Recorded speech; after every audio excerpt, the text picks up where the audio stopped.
Hello and welcome back for round 3 of this Eternal Tournament series. I could explain to you what season and week it is, but there's graphics that will explain that. Let's be real. So I am Sir Rhino, and joining me in the booth for this round 3 matchup is Ilyon. How you doing, Ilyon? I'm doing pretty good. It's good to be here. All right, and let's see. This matchup we've got here, a couple of ETS mainstays. Tobboo on Grenadin, and camat0 bringing aReNGee blue. So last round we saw Danabor on a blue armory list.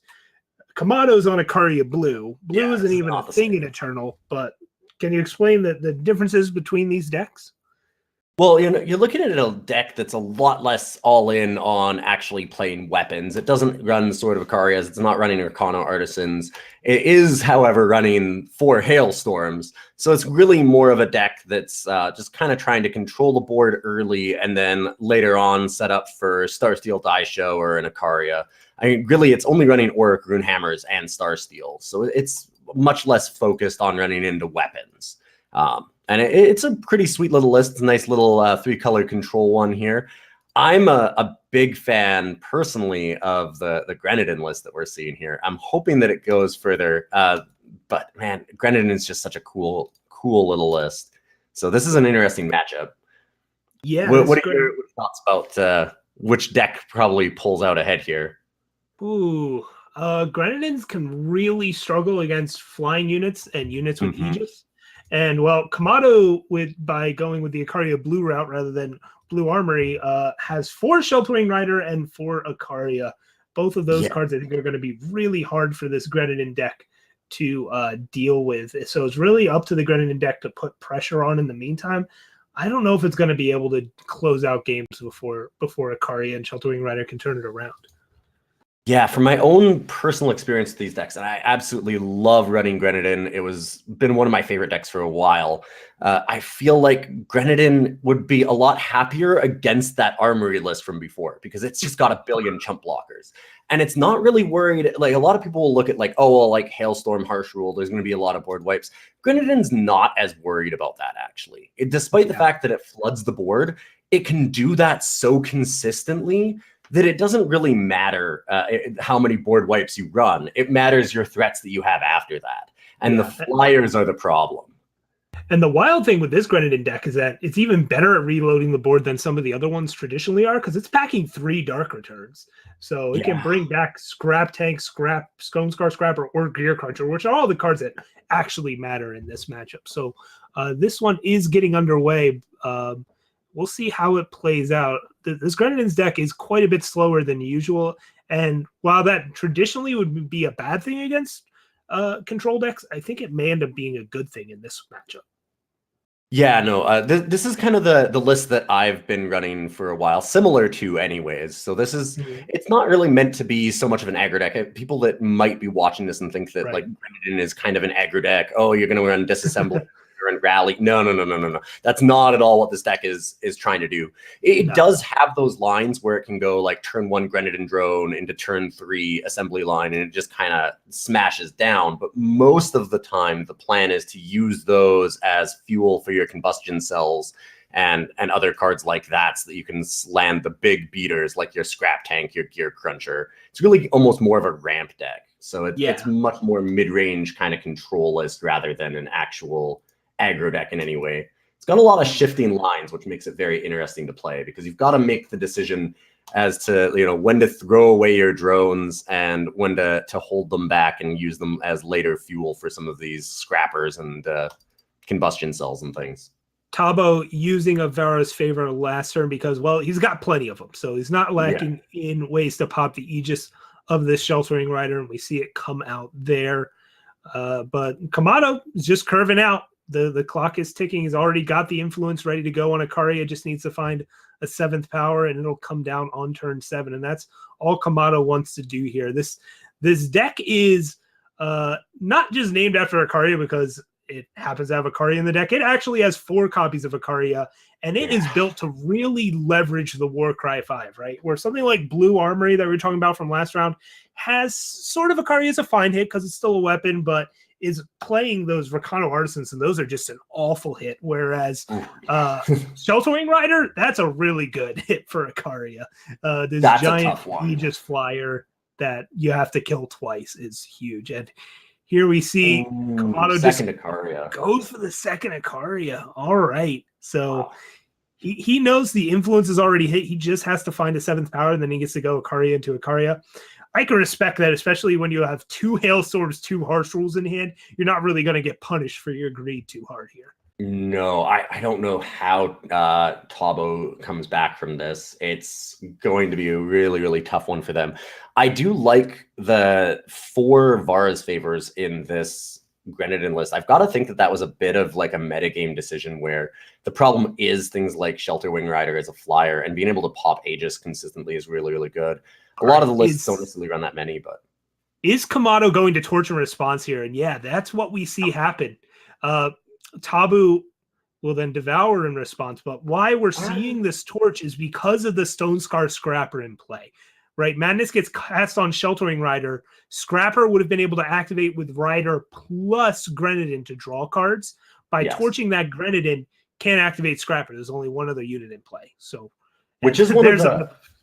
Yeah, then here comes the Ikaria. That's one of the arguments against Stone Scar Scrapper in this list for things like Direwood Prowler, is that you can actually Prowler and use it immediately. Like it is a summon effect rather than a reusable one, but there is a minor argument there. I'm Scrapper is just so good in boards. Oh yeah, no, I absolutely agree with that. But it's one of those. It's one of the one times where Direwood Prowler almost is like, ooh, it would have been kind of nice. But I have to say, this Madness, I'm kind of surprised they didn't devour the Shelter Wing Rider. Like, wait until the Madness took it and then just, let your drone die to the torch and then devour the Shelter Wing. So I think there was a little bit of a mistake I can agree there. with that. Like, and now there's a problem with this Ikaria. Yeah, they were basically hoping to draw Grenadin drone off that Devour, but you could have just drawn it off of devouring the Shelter Wing Rider. So yeah, here we see Tobboo has to dump out this Scrap Tank to have a better combust target, and that just makes Harsh Rule insane here. This Stone Scar Scrapper activated 0 times. That's a huge win for Camat0. Yeah, and holding back the first Ikaria, like the Ikaria that's the 7/5, was a really smart play as well. Just knowing that, well, this Grenadin list isn't going to have a ton of answers to flyers, and especially not Aegis flyers. You're going to run them out of removal almost for sure on the first one. If they can't answer it, well then fine. A 5/5 Ikaria is as big of a threat almost as the 7/5. But if they do have any, then for sure they're not going to have enough for the second one. Like, it's very, very unlikely that they have enough to do it again. All right, so here we see Dark Return grabbing a Scrap Tank, putting more pressure back on the board, and crucially getting some extra Grenadins on the board to unlock this Combust. So Tobboo will actually have an answer to back-to-back Ikarias. It might not have an answer to, okay, Camat0 just doesn't even want Tobboo to have the board. And yeah, and I like that play, yeah. I think it's good to just wipe it out. No, don't worry about it. Scrap Tank is a big threat. It can race you. Oh, wow, that Rise. Oh, that Rise is so harsh. Yeah. Because now Camat0 has Warcry 10. And we're seeing a lot of, we're actually seeing a lot of answers out of this Grenadin list right now. It's doing pretty well on that front, but it's just not going to be able to beat triple Ikaria here, I don't think. It's just too much. Yep. You're going to pop the Aegis and combust it. Yep. So into the Furnace, just being used there as a way to pop the Aegis. Tobboo had to pass up on another combust in order to grab that Waystone to generate the Grenadin. And here we'll see the Rise from Camat0 could grab another Ikaria, but we'll see if, depending on what those Warcries hit, they might just grab that instead. But yeah, it could easily hit a just Starsteel Daisho that's going to be. Oh my goodness! Wow! Oh no! Oh, that is. Oh, how? Oh, yeah. Wow. Camat0 still gonna jam with the small one first, kind of respecting the Madness, right? Madness on a 15/15 Ikaria could actually just come back and ruin your life. So instead, using the small one first, and then the second one will show up and finish this game off. Oof. So didn't Rise for the 15-15 and she said choosing to get the smaller one, just probably in case of, like you said, the madness, and then immediately reveals the 15-15 anyways. Just backbreaking for poor Tobboo here. Yeah, that's always an interesting thing to like talk about with other players is like, do you rise for the thing that has war cries? You know you're drawing it relatively soon. Like it's the next target that got hit in your deck. So do you rise for that, or do you just, if you know that a card is showing up eventually, just rise for the one that's further down in your deck? With all the board clears you have, you'll know you have time to find that one too. Yeah, and it paid off really, really well for camat0 there, that's for sure. So how do we think that these players are going to sideboard here? I've got to think, like for blue pile, what do you think is going to come in?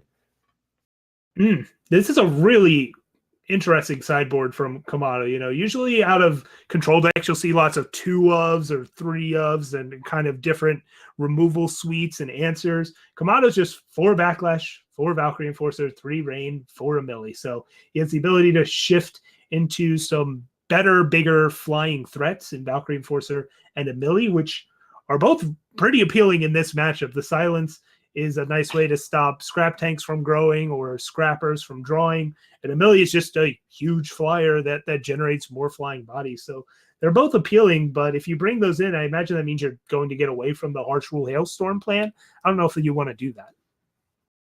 Yeah, this is an interesting one. I actually, Grain of Frogs has a pretty good application here too. Hitting something like a Gear Cruncher early is absolutely, like that or Stone Scar Scrapper, that's pretty backbreaking for this Grenadin list to try and come back from.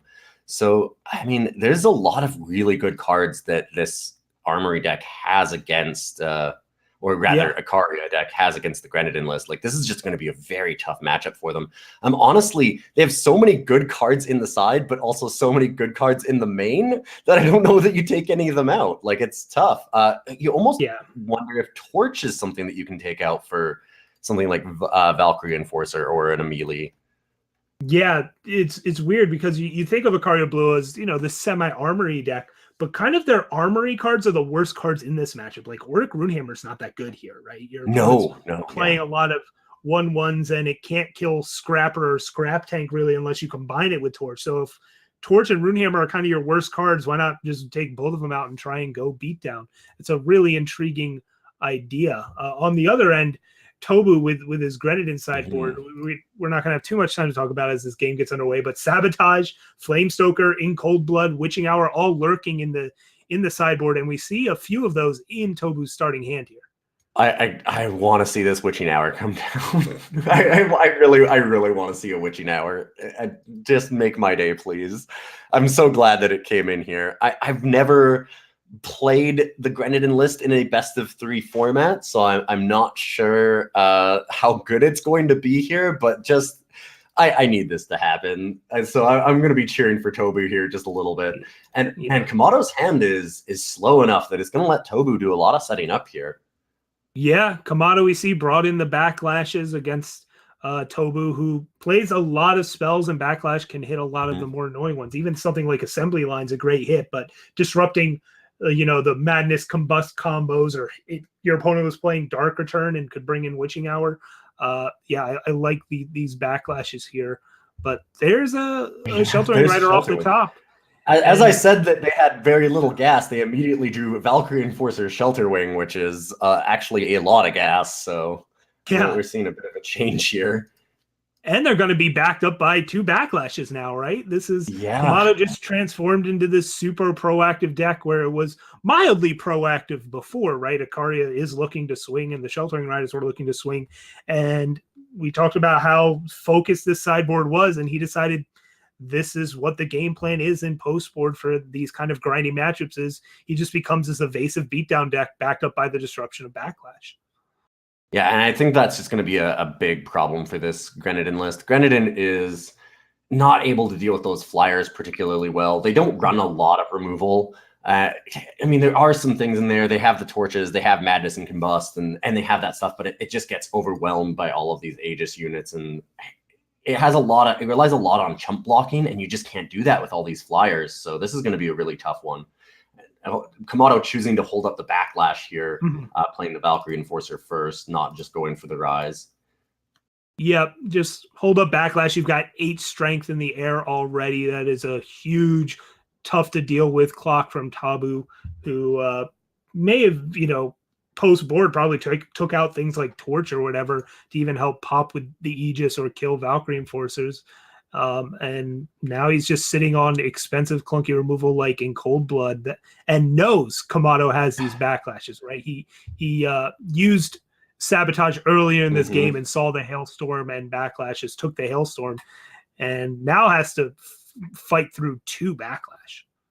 Yeah, he just knows that he's stuck in this corner here where Ikaria has got to be coming down. Like, you know that there's going to be an Ikaria because of this rise, and you know that you don't have some great answers to it because there's going to be double backlash, and you're already facing down 8 power in Flyers right now.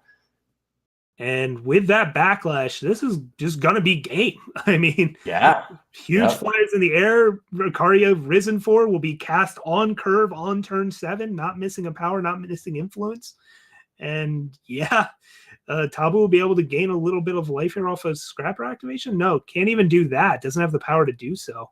No, just totally demolished here by this flying Aegis kind of powerhouse. It's really, really tough one for any of these Grenadin lists to power through. And Grenadin is a lot of fun, and it's good against like a lot of ground-based units, but against these Flyers, it's just so weak. And we're seeing that here in this match.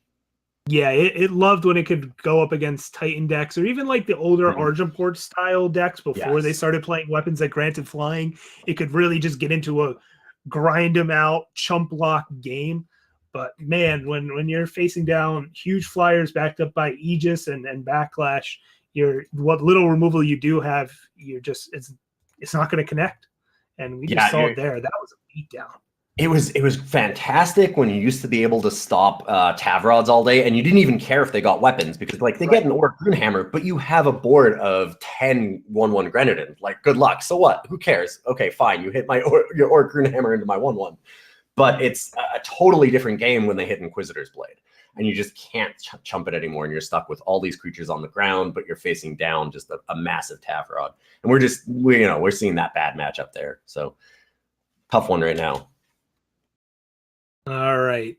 So yeah, camat0 just takes that one convincingly 2-0. I know we would have liked to have seen the Grenadin have some fun, but camat0 came prepared with this and that's the beauty of best of 3 is having these sideboard plans that, might seem slightly unconventional. You've got all these different options when you're playing any deck. If you're playing something that appears to be kind of control, but kind of mid-range like camat0, you can make your sideboard commit even harder to one of those sides of the equation. And we saw it there. He just committed super hard to being an evasive mid-range deck that really applied pressure. And then we've seen other decks try and go the other way, go bigger, go over the top.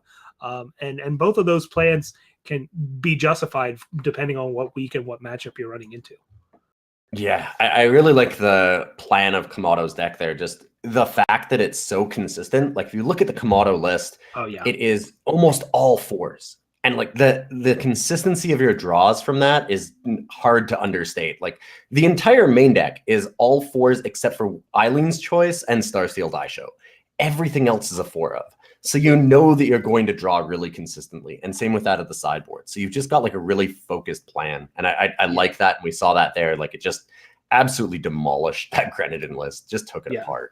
camat0 is a player that has very, very well-defined opinions on a lot of cards. If you ever talk to him about things, he'll be like, no, that card's bad, and that card's good, and I want to play as many good cards as possible. And it reflects and shows in the decks that he brings and builds, where it's just like, Ikaria, Auric Runehammer, Hailstorm, Wisdom of the Elder. These are good cards. I want to play as many as possible. Valkyrie Enforcer Millie. These are good cards. I'm going to play the max number of them and make it work. And there's something to be said about that style. It certainly worked for him throughout the Eternal Tournament series.